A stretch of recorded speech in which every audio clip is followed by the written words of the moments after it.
Chapter 3. He started awake, rubbed his eyes, and looked at the clock. Past 2200, now it really was time for a drink, and then to bed. He rose stiffly and went out to the kitchen, pouring the whiskey and bringing it in to the table desk, where he sat down and got out his diary. He was almost finished with the day's entry when the little door behind him opened, and a small voice said, "Yeek!" He turned quickly. "Little Fuzzy?" The small sound was repeated, impatiently. Little Fuzzy was holding the door open, and there was an answer from outside. Then another Fuzzy came in, and another. 4 of them, one carrying a tiny, squirming ball of white fur in her arms. They all had prawn killers like the one in the drawer, and they stopped just inside the room and gaped about them in bewilderment. Then, laying down his weapon, Little Fuzzy ran to him. Stooping from the chair, he caught him and then sat down on the floor with him. "So that's why you ran off and worried Pappy Jack? You wanted your family here, too." The others piled the things they were carrying with Little Fuzzy's steel weapon and approached hesitantly. He talked to them, and so did Little Fuzzy, at least it sounded like that. And finally, one came over and fingered his shirt, and then reached up and pulled his mustache. Soon all of them were climbing onto him, even the female with the baby. It was small enough to sit on his palm, but in a minute it had climbed to his shoulder, and then it was sitting on his head. "You people want dinner?" he asked. Little Fuzzy yeeked emphatically. That was a word he recognized. He took them all into the kitchen and tried them on cold, roast veldbeest and yummy yums and fried pool ball fruit. While they were eating from a couple of big pans, he went back to the living room to examine the things they had brought with them. 2 of the prawn killers were wood, like the one Little Fuzzy had discarded in the shed. A third was of horn, beautifully polished, and the 4th looked as though it had been made from the shoulder bone of something like a zebra lope. Then there was a small coup-de-poing axe, rather low Paleolithic, and a chipped implement of flint the shape of a slice of orange, and about 5 inches along the straight edge. For a hand the size of his own, he would have called it a scraper. He puzzled over it for a while, noticed that the edge was serrated, and decided that it was a saw. And there were 3 very good flake knives and some shells, evidently drinking vessels. Mama Fuzzy came in while he was finishing the examination. She seemed suspicious until she saw that none of the family property had been taken or damaged. Baby Fuzzy was clinging to her fur with one hand and holding a slice of pool ball fruit, on which he was munching with the other. He crammed what was left of the fruit into his mouth, climbed up on Jack and sat down on his head again. Have to do something to break him of that. One of these days, he'd be getting too big for it. In a few minutes, the rest of the family came in, chasing and pummeling each other and yeeking happily. Mama jumped off his lap and joined the free-for-all, and then Baby took off from his head and landed on Mama's back. And he thought he'd lost his Little Fuzzy. And, gosh, here he had 5 Fuzzies and a Baby Fuzzy. When they were tired romping, he made beds for them in the living room and brought out Little Fuzzy's bedding and his treasures. 1 Little Fuzzy in the bedroom was just fine. 5 and a Baby Fuzzy were a little too much of a good thing. They were swarming over the bed, baby and all, to waken him the next morning. The next morning he made a steel chopper digger for each of them, and 6 extras for replacements in case more Fuzzies showed up. He also made a miniature axe with a hardwood handle, a hand saw out of a piece of broken power saw blade, and 6 little knives forged in one piece from 1/4-inch coil spring material. He had less trouble trading the Fuzzies' own things away from them than he had expected. They had a very keen property sense, but they knew a good deal when one was offered. He put the wooden and horn and bone and stone artifacts away in the desk drawer. Start of the Holloway collection of Zarathustran fuzzy weapons and implements. Maybe he'd will it to the Federation Institute of Xenosciences. Of course, the family had to try out the new chopper diggers on land prawns, and he followed them around with the movie camera. They killed 1.5 that morning, and there was very little interest in lunch, though they did sit around nibbling just to be doing what he was doing. As soon as they finished, they all went in for a nap on his bed. He spent the afternoon pottering about camp doing odd jobs that he had been postponing for months. The Fuzzies all emerged in the late afternoon for a romp in the grass outside. He was in the kitchen, getting dinner, when they all came pelting in through the little door into the living room, making an excited outcry. Little Fuzzy and one of the other males came into the kitchen. Little Fuzzy squatted, put one hand on his lower jaw, with thumb and little finger extended, and the other on his forehead, first finger upright. Then he thrust out his right arm stiffly and made a barking noise of a sort he had never made before. He had to do it a second time before Jack got it. There was a large and unpleasant carnivore called a damn thing, another example of zoological nomenclature on uninhabited planets, which had a single horn on its forehead and one on either side of the lower jaw. It was something for Fuzzies, and even for human-type people, to get excited about. He laid down the paring knife and the yum-yum he had been peeling, wiped his hands and went into the living room, taking a quick nose count and satisfying himself that none of the family were missing as he crossed to the gun rack. This time, instead of the 6mm he had used on the Harpy, he lifted down a big 12.7 double express, making sure that it was loaded and pocketing a few spare rounds. Little Fuzzy followed him outside, pointing around the living hut to the left. The rest of the family stayed indoors. Stepping out about 20 feet, he started around counterclockwise. There was no damn thing on the north side, and he was about to go around to the east side when Little Fuzzy came dashing past him, pointing to the rear. He whirled to see the damn thing charging him from behind, head down and middle horn lowered. He should have thought of that. Damn things would double and hunt their hunters. He lined the sights instinctively and squeezed. The big rifle roared and banged his shoulder, and the bullet caught the damn thing and hurled all half-ton of it backward. The second shot caught it just below one of the fungoid-looking ears, and the beast gave a spasmodic all-over twitch and was still. He reloaded mechanically, but there was no need for a third shot. The damn thing was as dead as he would have been except for Little Fuzzy's warning. He mentioned that to Little Fuzzy, who was calmly retrieving the empty cartridges. Then, rubbing his shoulder where the big rifle had pounded him, he went in and returned the weapon to the rack. He used the manipulator to carry the damn thing away from the camp and drop it into a treetop, where it would furnish a welcome if puzzling treat for the Harpies. There was another alarm in the evening after dinner. The family had come in from their sunset romp and were gathered in the living room, where Little Fuzzy was demonstrating the principle of things that screwed onto things with the wide-mouth bottle and the bolt and nut, when something huge began hooting directly overhead. They all froze, looking up at the ceiling, and then ran over and got under the gun rack. This must be something far more serious than a damn thing, and what Pappy Jack would do about it would be nothing short of catastrophic. They were startled to see Pappy Jack merely go to the door, open it, and step outside. After all, none of them had ever heard a constabulary aircar klaxon before.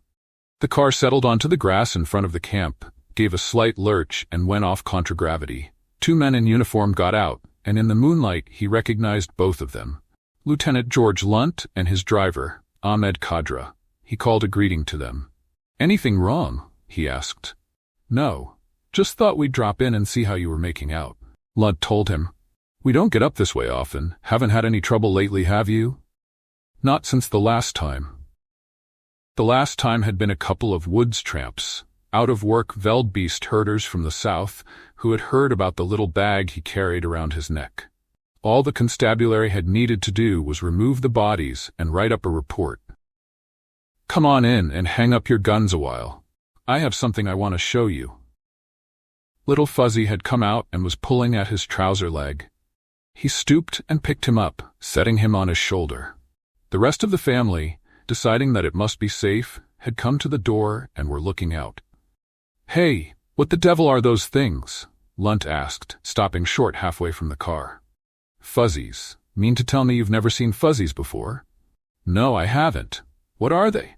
The two constabulary men came closer, and Jack stepped back into the house, shooing the fuzzies out of the way. Lunt and Khadra stopped inside the door. "I just told you. They're fuzzies. That's all the name I know for them." A couple of fuzzies came over and looked up at Lieutenant Lunt. One of them said, "Yeek?" They want to know what you are, so that makes it mutual. Lunt hesitated for a moment, then took off his belt and holster and hung it on one of the pegs inside the door, putting his beret over it. Khadra followed his example promptly. That meant that they considered themselves temporarily off duty and would accept a drink if one were offered. A Fuzzy was pulling at Ahmed Khadra's trouser leg and asking to be noticed, and Mama Fuzzy was holding baby up to show to Lunt. Khadra, rather hesitantly, picked up the Fuzzy who was trying to attract his attention. "Never saw anything like them before, Jack," he said. "Where did they come from?" "Ahmed, you don't know anything about those things," Lunt reproved. "They won't hurt me, Lieutenant. They haven't hurt Jack, have they?" He sat down on the floor and a couple more came to him. "Why don't you get acquainted with them? They're cute." George Lunt wouldn't let one of his men do anything he was afraid to do. He sat down on the floor too, and Mama brought her baby to him. Immediately, the baby jumped onto his shoulder and tried to get onto his head. "Relax, George," Jack told him. "They're just fuzzies. They want to make friends with you." "I'm always worried about strange life forms," Lunt said. "You've been around enough to know some of the things that have happened."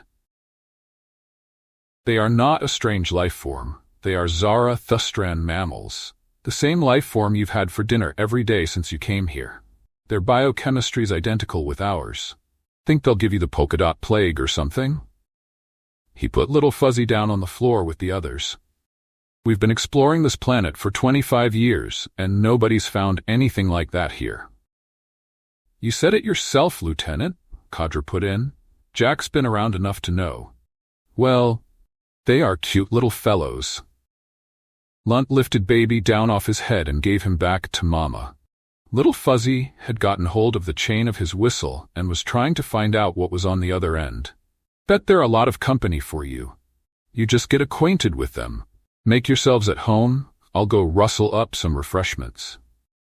While he was in the kitchen, filling a soda siphon and getting ice out of the refrigerator, a police whistle began shrilling in the living room. He was opening a bottle of whiskey when Little Fuzzy came dashing out, blowing on it, a couple more of the family pursuing him and trying to get it away from him. He opened a tin of XT3 for the Fuzzies. As he did, another whistle in the living room began blowing.